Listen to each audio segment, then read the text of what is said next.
Whakataka te hao ki te uru, whakataka te hao ki te tonga. Kia makinakina ki uta, kia matara tara ki tai. Ihi aki ana te ata kura hitio. Hi huka, hi hauhanga, haumi, sorry, I've lost it now. Ami ai, hui ai, taiki ai. Kia ora. So get ready for the westerly and be prepared for the southerly. It's going to be icy cold inland. Anybody who lives in the South Island knows that's the thing. And icy cold on the shore. May the dawn rise red-tipped. Move us all out of the way. On ice, on snow, on frost. Join, gather, intertwine. So I just want to welcome you again today. Today's number 3 out of 3. And I've got some interesting information for you today, and I hope you find that it's really useful and a practical application for both you personally and in the workplace. What we're going to do today is we're going to go through this information, which is really is a resource for you. And I would encourage you afterwards to go to the Mental Health Foundation website and just put in stress in the work bar, and you'll find there's a whole lot of resources there that can help you in this area. So the resource is going to help you look at what could be the risks and what protective factors that you already have or what you need to manage the risk in terms of stress. Make a plan. What are the best things for you to do to minimise or eliminate the risk of stress, and what can be put in place, agreed plans to take action and review effectiveness in the workplace. So that's what we're going to do. So there's aspects of this presentation that are more personal and aspects that are much more related to work and the environment you are in the workplace. We're going to talk about why workplaces should look at stress, how work impacts stress, and stress impacts work. Looking at ways to recognise stress at work and understanding your response, understanding that a response is a healthy thing, understanding how stress works and why it can be harmful if there's too much of it, and introducing how to reduce the harm bad stress can cause. Reducing the impact of stress, our personal environmental resources affect how we respond to stress, and learning how to refuel, resolve, and relax. So you'll find throughout this presentation that we talk about refuel, resolving, and relaxing. They're easy things to remember after we've finished. We talked a little bit about stress last week if you were online. So often we talk about stress as being a bad thing, but if we think about high-performing teams who are doing really, really well on the sports field, they don't just get up from a sleep and go and play. They get themselves ready and they get themselves psyched up, and they get into this area which we call the comfort zone, or that's the high performance area. So no stress is not a good thing. But excessive stress can lead to fatigue, exhaustion, bad health, or potentially burnout. So what we want to do is have our stress so it's at an optimal level so that we can perform at our best selves. There's a lot of work, a lot of talk at the moment being bandied around about burnout. And we'll come back to that and talk a little bit more about that later. So this information here is from Southern Cross, did a survey last year looking at why people feel stressed, and this is what we see is to compare to those who are not feeling stressed in the past month. This is around COVID-19 as well. People who were feeling stressed were not getting enough exercise, taking longer to seek medical treatment, more likely to have poor work-life balance, not getting enough sleep, and we're going to talk some more about that too, less likely to nurture and maintain relationships, less likely to help others or give back to the community. And if you were on board last week, you'll know that the 5 ways to wellbeing talks specifically about giving as being one of those 5 ways to boost our wellbeing. So they're less likely to do that if they're stressed, more likely to seek professional support such as counselling. So that's what they found. They also found that Kiwis are deprived of sleep. So out of all of the people who were involved in this survey, 54% said they didn't get enough sleep, and 67% of those with young children say they don't get enough sleep. So if you think about that in terms of the workplace, we're working with people who are tired all the time. Mostly people aren't getting enough sleep. I think that's, in terms of statistics, I think that's a really significant statistic. So the recommended average for sleep is 7 to 9 hours per night. I tend to need more like 9 hours, but I know plenty of people who survive quite nicely on 6 or 7. What's keeping Kiwis up at night? The main reasons people are staying awake at night are they haven't got too much to think about. They just can't empty their head. They're anxious or stressed, and that's what we're here to talk about today. And they're going to bed too late. So they're the key reasons. Some people are just a light sleeper, and so things wake them up and then they can't get back to sleep. So we want to think about how we can reduce what's whirling around in our head and how we can reduce our anxiety and our stress. So signs for stress at work. You might see these things happening in the workplace and think, aha, people are more stressed than they were before. You might see arguments between people who've never had disagreements before. You might start seeing that staff turnover is increasing. You might have had a stable workforce for a long time, and now suddenly people don't want to be there anymore and they're leaving. People might just be saying, I'm stressed, I'm so stressed. One of the last contracts I was on, that was very common. You might have an uptake in the number of people who are ringing in and saying, I'm not coming to work, I'm sick, I need a day off. Or you might have people actually becoming physically unwell. You might notice that there's a decrease in performance. So people might be doing longer hours in the workplace, but their performance is going down. And there might just be more complaints and grievances. So there's a number of things that you can see in the workplace that give you a clue that all is not well. So it's important to understand the stress response. Stress is normal. It's our body's response to helping us prepare for challenges. So historically, those challenges would have been more likely to be life and death. So it might have been fight or flight in preparation for dealing with the thing like the saber-toothed tiger. And for some people, they also froze, of course. So we've heard those things before. So we know that stress is normal. But in today's world, we have lots of situations that trigger our stress response. And a lot more people are staying in an elevated stress situation for a lot longer than used to be the case. So it's important that we need to make sure that we can turn off and recover. Particularly important if you're working from home and that we've lost that real boundary between when we're at work and when we're at home and turned off. We know that too much stress can be harmful and can lead to burnout. In small doses, experiencing stress can help us perform, and we talked about that before. Workplace processes and systems can support, they can minimise and help us manage and recover from stress. And that's a really important aspect of managing stress in the workplace. So burnout's another word that's bandied around all the time, seems to be at the moment. It was only recognised in 2019 by the World Health Organization. And it can be defined as the loss of meaning in one's work, coupled with mental, emotional, or physical exhaustion as the result of long-term unresolved stress. I want to give an example here. People will probably remember the name Teresa Gatting, who was a high-flying corporate female at the top of New Zealand's business scene. And in 2017, she attended an event and started to feel unwell at the event. In the afternoon, she had to go to a board meeting. And as she drove to the board meeting, she was making a decision. Should I go or should I go and lie down? I actually feel like I need to go and lie down. But being the conscientious woman that she was, she went to the meeting. And actually what happened is she collapsed. And she barely left her bedroom for the next 3 months. And what she had was burnout. So, you know, we talk about it a lot.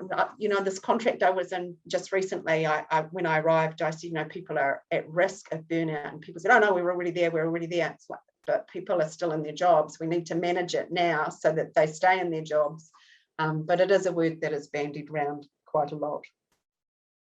And what we know is that it affects your well-being and your quality of life. And I think Teresa's, it's a nice example because we can see that basically for 3 months, she didn't leave her bedroom. There was nothing left in the tank, nothing at all. And no matter what your knowledge, experience, skills are, If you don't have the energy to perform those things, then your productivity is going to be zero. And that's what happens with burnout. So because burnout is the extreme end of stress, we really need to manage stress much earlier on so that we don't let our workers get to that point. So this is what we do. We think about refueling, looking after our well-being and cultivating our energy. So thinking about how much is in our energy tank. We identify what our stresses are and find solutions to help resolve the cause of stress. And then we need to find ways to relax. So relaxing and recovering. And that's different from sleep. This is about time out where you get to choose things that you enjoy that fill your tank.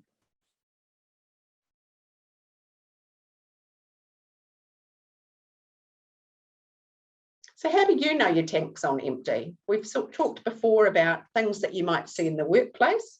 How do you know that your tank is on empty?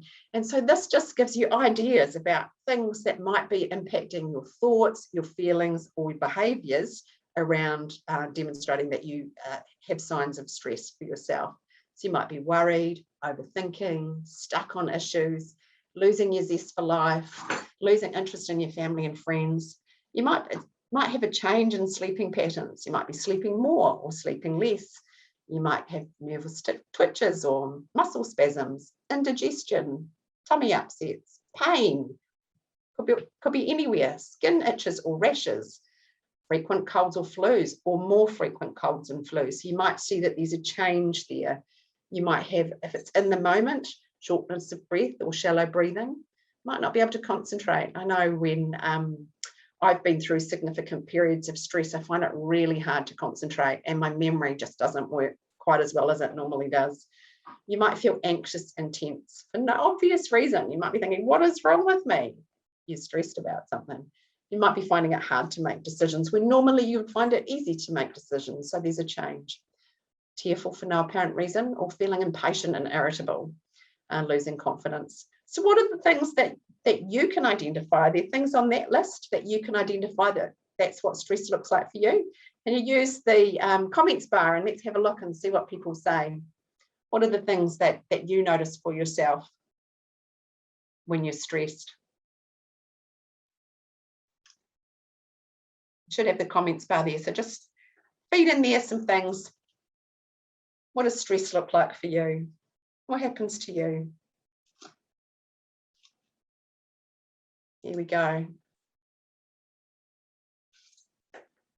And what this demonstrates to us is that stress is normal and that we all have some sort of stress response. Grinding your teeth, that's yeah, that one's not on the list. Yeah. And there's lots of things that aren't on the list. And the eating one's interesting because it's about the change in the behaviour. So for some people, they eat more or they might go to the sugar. And for some other people, you know, they're stressed because they lose weight. Yeah, I get grumpy. Yeah.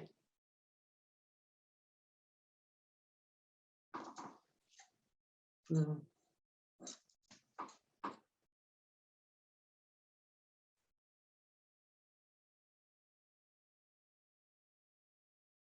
Yeah, lots of thinking.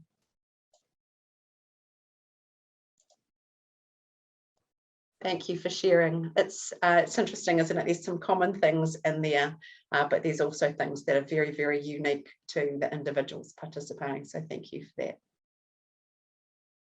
So I know this is going to be impossible to read the stuff on the left, so I've printed it out and I'm just going to give you an idea of what it says because I can't read it on my screen either.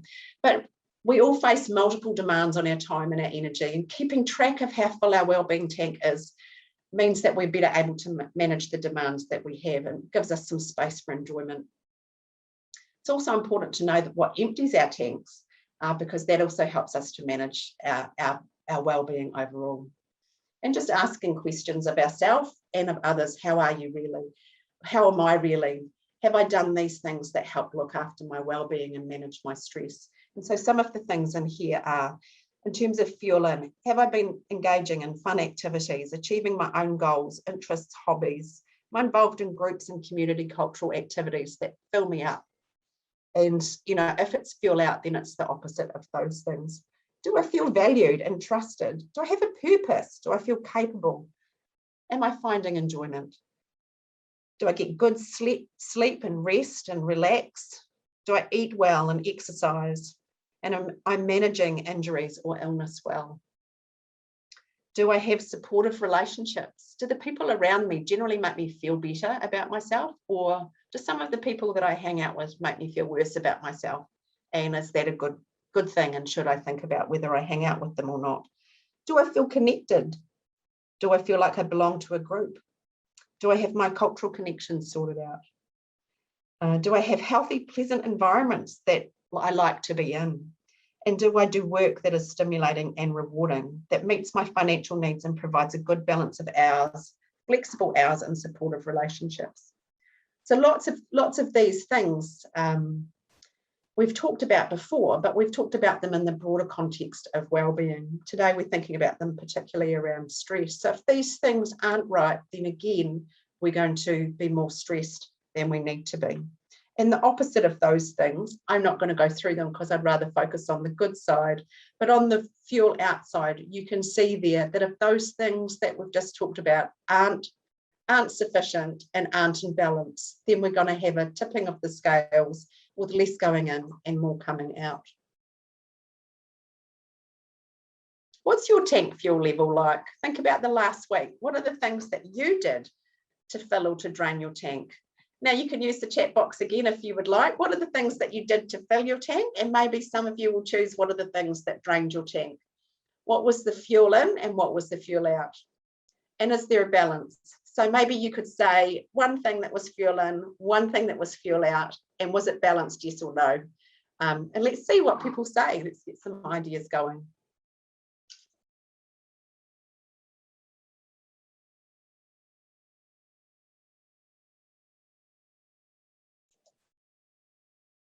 So what did you do to help fill your tank? What was draining it? Was it balanced?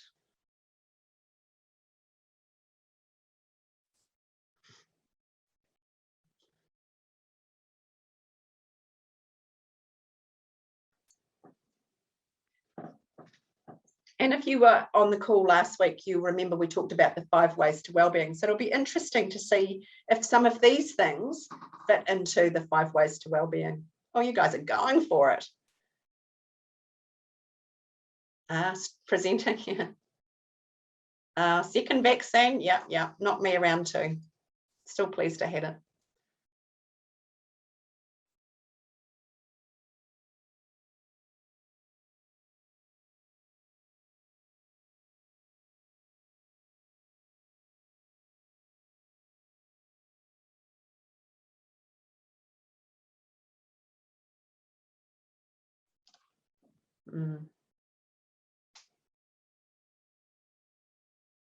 Nice. So yeah, difficult people can be incredibly draining, or even having to talk, even if the person's not difficult, if our perception is that they're difficult, it's draining.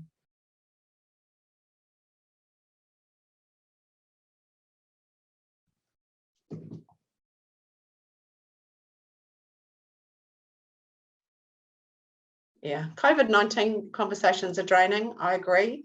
You know, it's important for us to not just focus on COVID. And I just noticed there someone said, you know, we need to not let COVID and this period of COVID define our lives. And I think that's a really important thing for us to be thinking about. We're so immersed in it at the moment, but we need to lift our heads up and say, where do we want to be going further down the track? What's important to me? What are my values? And how do I still live those today? So this one's similar, but this one is looking specifically at work. So we've got these elements down the middle that fit in with Te Whare Tapa Whā. So we know that we need to have a balance. And when the elements of Te Whare Tapa Whā are in place, then and they're balanced, then chances are our well-being is going to be significantly better and our stress levels are going to be down. So you can see here on this one that the kind of things that will help us with the fuel in department are having the right equipment, for example, the right resources to do our job, having job opportunities, training, skill development, and use planning and recognition rewards, those things, opportunities to connect. So communication is a significant piece in stress. Want to have good, effective communication. Clear job roles, good person and task fit. This contract I was working on just recently, we had people with PhDs who were doing menial admin tasks, and it just seemed like a very bizarre fit, and people wondered why they were frustrated. You know, they'd been doing it now for over 3 months, sure, for a little bit of time, but people start to question, what am I still here for? Why am I still doing this? What support is offered and provided? Is your contribution valued? And is success at work praised? Are skills appreciated? Are people encouraged, and are resources provided? Is there a balance of effort and rest? Are expectations realistic? Is there a sense of control over how work is done? And is there honest feedback in both directions? So those things all contribute in the workplace to fuel in. And if there's an imbalance with those, then we're going to result in more fuel out than in. And of course, that's going to impact our well-being and our stress levels. So I talked just before about Te Whare Tapa Whā. So here we see that we understand our terms and our well-being in terms of balance between different parts of our lives. And that's what we've just talked about. So we can use the Finding Balance worksheets, which are back in the Mental Health Foundation website. Again, I'm going to keep referring back to that, because actually in terms of stress, there's a huge number of really useful resources on the website there. So it's about balance. So I wanted to share this with you. So this is from one of the exercises that's normally done in a workshop environment, but I've actually done it myself, just to give you an example of how you can deal with a stressor. So we know that from an earlier slide, we think about what some of the things are, how stress shows up for us. So it might be lack of sleep, might be the ruminating, might be the sore tummy or the headaches. We've talked about that, and everybody was really clear about knowing when their body's telling them that they're stressed. So I want you to think about when you learned to drive a car. For me, that's too long ago, but reasonably recently, I learned to drive a truck, which required a different category of license. So it's a class 2 truck. And so I'm just going to run you through this as an example to see how you can analyze stress for yourselves. So the stressor itself was driving a truck, and this is why it was a challenge. So in terms of others, I worried about keeping everybody and the horses safe. So I could have up to 3 young people on board and 3 horses. So quite a significant load. It's physically really demanding driving a truck. I'm quite short, I'm 5'4", and trucks are not designed for women, they're designed for men. And so I had to have the seat all the way forward to the front so I could reach the steering wheel and the pedals. And the steering wheel itself is about 600 mils wide. So they're huge, they're absolutely huge. So it's physically very demanding and tiring to drive a truck. Mentally, it always felt like I had to concentrate so much harder than when I drive a car. And I'd start thinking about driving several days prior. I'd be anxious. And in terms of what I was worried about, it was important to stay safe.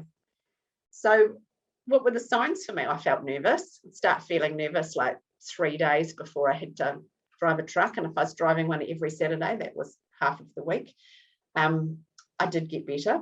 I'd feel sick. I'd have a headache. I'd get into the truck and literally I'd have to take my sweatshirt off, and I was always hot when I was driving, didn't matter if it was a cold day, and I'd frown and no one was allowed to talk to me. So mentally I'd be thinking about it a lot, running the route through my head. So I'd be thinking, okay, I've got to drive to this place, which means I need to get up at this time so I can leave at this time, so I can get there by this time, and I need to think about what the traffic is doing. So does that mean I need to take a different route? So lots of things running through my head. Emotionally, I'd be quite short with my daughter. She would be going to a competition, so she would also be stressed, but she wasn't worried about the driving of the truck. She was worried about competing. So we pretty much learned not to talk to each other for that hour when we got ready to go on the truck. And when I was driving, it was like, just leave me alone, let me concentrate. And again, just worried something might happen. So it's a useful way of thinking about it, I think. What's the actual challenge and what are the signs? So it goes a bit deeper than what we did earlier. So how did I manage the challenge of driving a truck and the stress and the anxiety it was causing me? So the thoughts were, I was worried about getting there and back safely. And some of this is to do with our experience and our bias. So, you know, I've been in several car accidents. I've also had a blown tyre whilst driving the truck with 3 horses on board on the Northern Motorway. So there is some reason that I would have a degree of anxiety about that. But what it means is that I'm much more careful about managing the tyres on the truck and checking the safety, making sure that it has a commercial warrant. And the feeling there was anxious. So partly based on the fact it was a relatively new task, and partly based on the fact that I had an experience of a blown tyre, and also had the experience of Aucklanders cutting you off on the motorway, which when you're driving a truck is simply terrifying. Because if you're driving a truck and you have 3 horses on board, you actually can't brake. We can brake, but the truck slows down quite slowly. I got pulled up by a cop going through, where was I? Matamata at one point, and he chased me down the road because I took too long to stop. And then he realised I had horses on board, and he was like, "Oh, all right, drive on." But so there's reasons, right? So some of those are to do with experience. So have a think about what it was like for you when you learned to drive a car and as a new task, how stressful that was. But partly what we learn as the task becomes more automatic is that stress starts to dissipate. And certainly with the driving the truck, the more often I did it, the less stressed I was. But if I had a big gap between driving, then that anxiety would be in full flare, basically. So I put this one as another example. So often, you know, we're working with other people, and sometimes we have to have a difficult discussion with a colleague.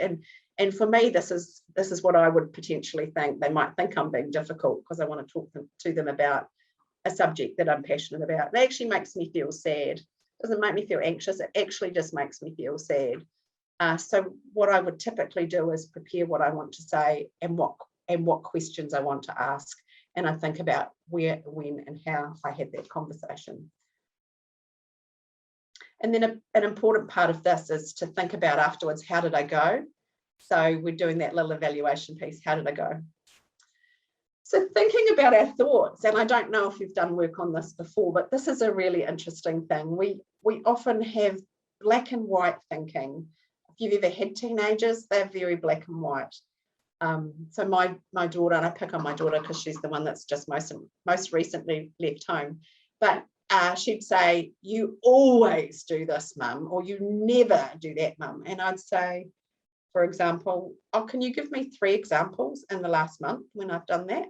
And mostly she couldn't, you know, might have been once, but you know, that it's that all or nothing thinking that we tend to use, and it's actually not particularly helpful. So it's important and so my asking her for the evidence is checking the facts. So when you're stressed, are you being an all or nothing thinker? Are you thinking about the facts, or are you jumping straight to what's in your head? Because thoughts in our head are just words in our head, doesn't mean they're true. So do you know the facts, or are you guessing what other people might think or mean? Can we reframe it into a different thing? Am I jumping to conclusions about the results of a situation? I was in a workshop this morning, and before the workshop I said it was about risk and managing risk and coming up with solutions. I said we need to really manage the piece around identifying the risks and prioritising the risks. People will want to jump straight to the solutions, and that's exactly what they did. So it's really important to do the mahi up front and make sure that you're not jumping to conclusions that are then causing you additional stress. Do I often assume the worst or think in always or never terms, which we talked about just before? Am I blowing the outcomes and impacts out of proportion? And once we buy into that and start thinking about it, it's really hard to let it go, but it's really good to have a critical sense and a critical way of thinking about what's going on. Is that real? Am I being rational? What are the facts here? What have I done before that's worked? Have I looked at times I've succeeded, or do I only think about when it doesn't work? What actually worked for me when I succeeded? Am I taking responsibility for something that isn't in my control? And again, this is a really, really important one. And, you know, in terms of the COVID conversation that we're all sick of, well, I'm sick of, I'm sure, and I saw some of you others are sick of it. I shouldn't say all, should I? So I just said that myself. You know, are we taking responsibility for things that we shouldn't be? And so this is a really good question around what's in my control and what do I need to be taking responsibility for? Without automatically thinking, do we just automatically think I can't do this? I won't know how, or I won't get it right. And again, if that's our automatic thinking, we need to get good at saying to ourselves, oh, thank you. That little voice is just a thought in my head that says I can't do this. But I know from past experience that actually I'm great at this. So it's about challenging our thoughts, thinking about our thoughts and being much more critical with how we deal with them, because thoughts are just words in our head.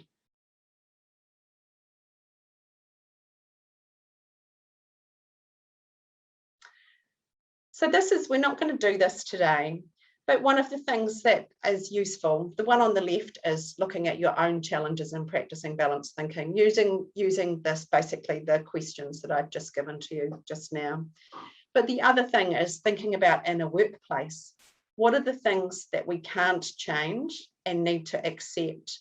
And in order to manage the stress around those, what are some of the things that we can do? For the things that we can change, what are the strategies, all of the potential strategies that we can brainstorm to resolve the stress caused by those things?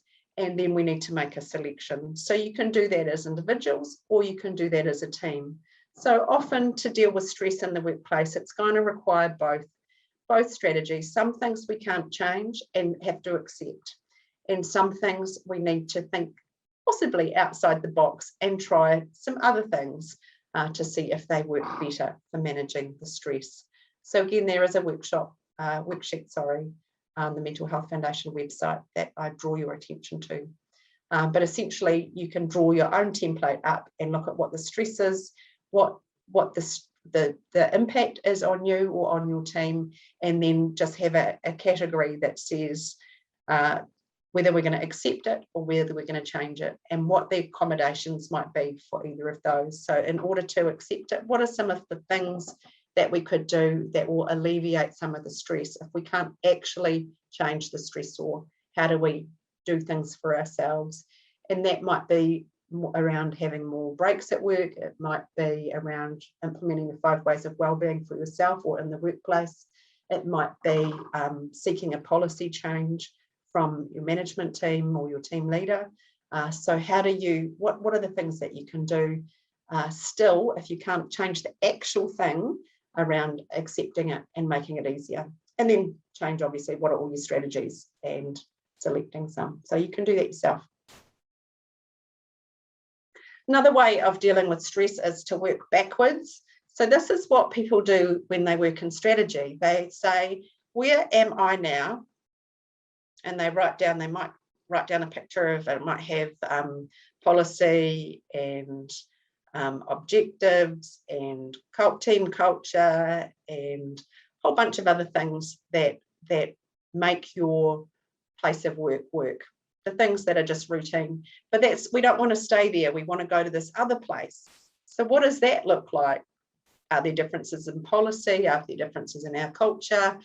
What are those differences? And being very, very specific. So getting a picture of where you want to head. So which is how we're working backwards. So we have a picture of where we are now, and we have a picture of where we want to go. And then as a team, it's about working together to work out what the steps are to get from the now to the future. And that's what this is about.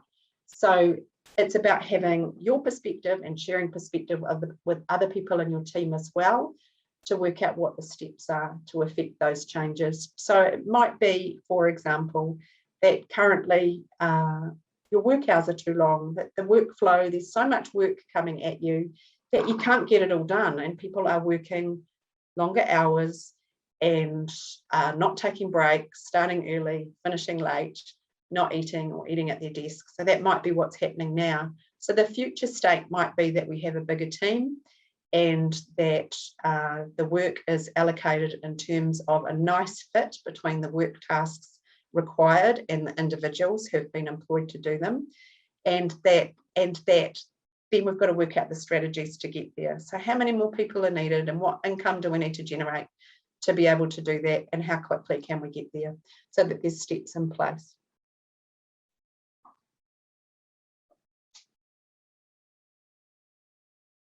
The other thing that's really important that we talked about is switching on the relaxation response. And so we talked earlier about the 3 R's, and this is the third R, the relax place.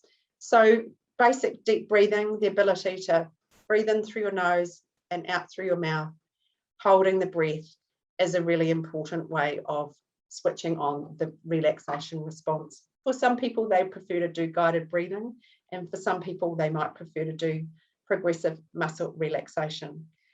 So I thought you probably know about all of those. So I thought I'd do something different just because of the environment that we currently find ourselves in. I thought we'd do an exercise around dropping anchor. So it's a grounding exercise. So I'm not sitting at the moment. This is a sitting exercise. So what I want you to do is I want you to see if you can push your feet hard into the floor, push them down so that you can feel the ground beneath you. You might want to take your shoes off. I want you to sit and wriggle in your chair so that you can straighten your back and feel the chair beneath you. Notice how the back of the chair is supporting you. Now I want you to slowly press your fingertips together. And as you do that, I want you to gently move your elbows and your shoulders. Give them a bit of a wriggle. I want you to move your arms all the way from your fingers to your shoulder blades. I want you to take a moment to notice that you're holding a lot of stress there, and there might be some things that you're struggling with. You didn't ask for it, but here it is, and it's challenging and it's difficult, and you want it to go away, and it's not going. I want you to straighten your back and notice how your whole body now, your hands, your feet, your arms, and your legs, gently move them. Feel them moving. Have a good stretch. Notice your muscles stretching. Press your feet down and feel the floor. Now also look around the room. Look up and down, side to side, and notice 5 things that you can see. And also notice 3 or 4 things you can hear. Sounds coming from me, or you, or the room around you.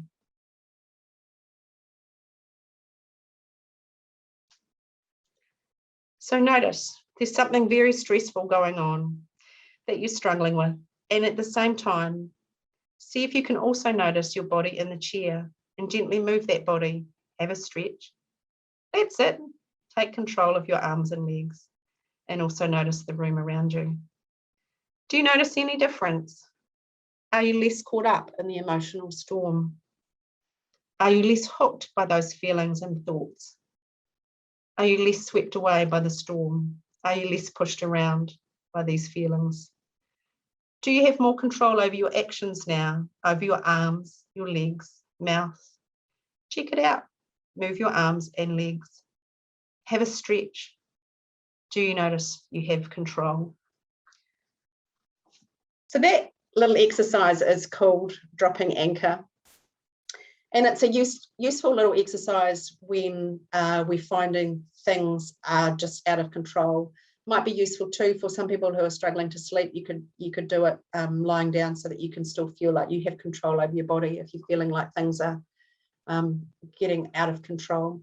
And it builds on the basic deep breathing. So you've noticed that as I read that, I started to really slow down and tried to, hopefully that was helping you also slow down. So I found that useful before. I promise we're going to talk a little bit about sleep. So this is just some tips for the ones there who are not getting enough sleep. And we know that when we don't get enough sleep, whatever it is that we normally require, that the next day or the day after is tough. So it's good to get some morning sunlight to promote the production of melatonin. They suggest about 20 minutes. So if you have a morning cup of coffee, try and go and sit outside and drink it. And for those people who are lucky enough to be in the office, go outside, take someone with you and have your cup of coffee outside. So we should prepare to sleep, not try to sleep. So trying to sleep turns on our stress response because we're trying to do something we have no control over. Actually, our body will sleep when our body wants to sleep. So what we have the capacity to do is to prepare to sleep. So that means making sure that we prepare the environment and we prepare ourselves. So we want a dark room, a quiet room. Having a set bedtime signals to your body it is nearly sleep time. So this idea of routine and sleep is very, very important. So regardless of the day of week, going to bed around the same time and getting up around the same time is very important. No caffeine after lunch and limit your consumption of your alcohol. So I worked with someone last year who had a concussion and was having a great deal of difficulty sleeping, which is normal with concussion, quite common. And she was drinking 6 to 8 cans of Coke a day and drinking them all through the afternoon, right up until her last one was with dinner. So, you know, for some people, we think everybody knows this information, but there are people who don't. So no coffee, no caffeine after lunch is what I would say, unless it's a decaf. And we know that the consumption of alcohol might help us go to sleep, but it actually interferes with our sleep architecture. So it interferes with our ability to have REM sleep and deep sleep. Turn off all our screens, including the TV, at least an hour before you go to bed. So that includes your phone. And make sure your phone and the blue light of any device is nowhere near your bed so that it's not pinging at you when you're trying to sleep or preparing to sleep. Part of preparing for sleep time is doing the dishes and tidying up and turning the lights down and pulling the curtains, having a shower, having a hot drink. These things are all signals to our body that it's nearly sleep time. And perhaps really importantly, if you don't go to sleep within 20 to 30 minutes, just get up until you feel sleepy again. Keep the lights low and do something that's not stimulating your brain. So for anybody who's had a small child, you know that when you get up at night time, you keep the lights low because you don't want them to really wake up. You want them to feed and go back to sleep. It's the same for us as well. And for those of you who wake in the night and you're still awake after 20 to 30 minutes, the same thing applies. It's really important to get up out of bed, keep the lights low, do something that's really non-stimulating and go back to bed. And know that it's really normal to come up into a light sleep during the night. For some people, they wake up. For some people, they don't remember they've woken up. But that's actually really normal. And it might be that you're too hot, you're too cold, you're thirsty, you need to go to the loo. There could be a number of reasons. So think about what they are, try and solve them, and then go back to bed.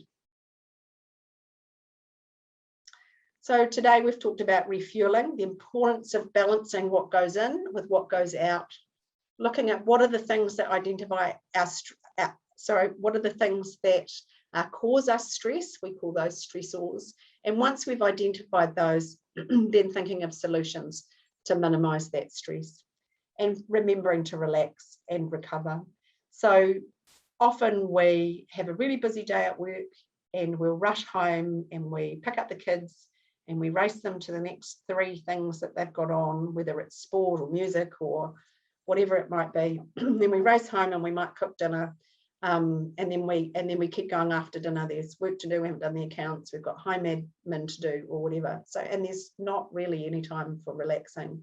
So what I would really encourage you to do is to make sure that you actually ring fence time to do very little, to do things that actually allow your body just to take a moment and recover. There's no silver bullet for dealing with stress. We actually have to make decisions around how we want to manage it. Getting help and advice. So there, as I've said before, there are lots of resources that you can use on the Mental Health Foundation website. What resources do you have in your own workplaces? And what are the policies and processes and commitment to this?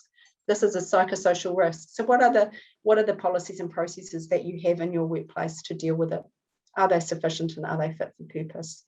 What are the things that you can do as an individual within your team and within your wider team in the workplace to deal with stress and psychosocial risk? What about phone support? And do you have directories so you can find local services? These things should be available in the workplace.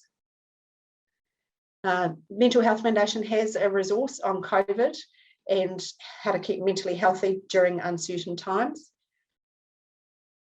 And if you've been on before, you will have seen these as well. So there's different guides and resources within the Mental Health Foundation resource piece on the website, and they're really good. So I do encourage you to go there and have a look. And then there's other organisations as well where you can get additional advice and they're there. Do we have any questions? What's the best way to support someone who's stressed? So thinking about what you've learned today, what are the things that are causing them stress? Thinking about the 5 ways to wellbeing, how many of those things are they doing for themselves? That's a good way to start. And actually admitting, saying, are you, asking the question, how are you today? I'm feeling stressed. What's causing the stress? What are some ways we can help you with that?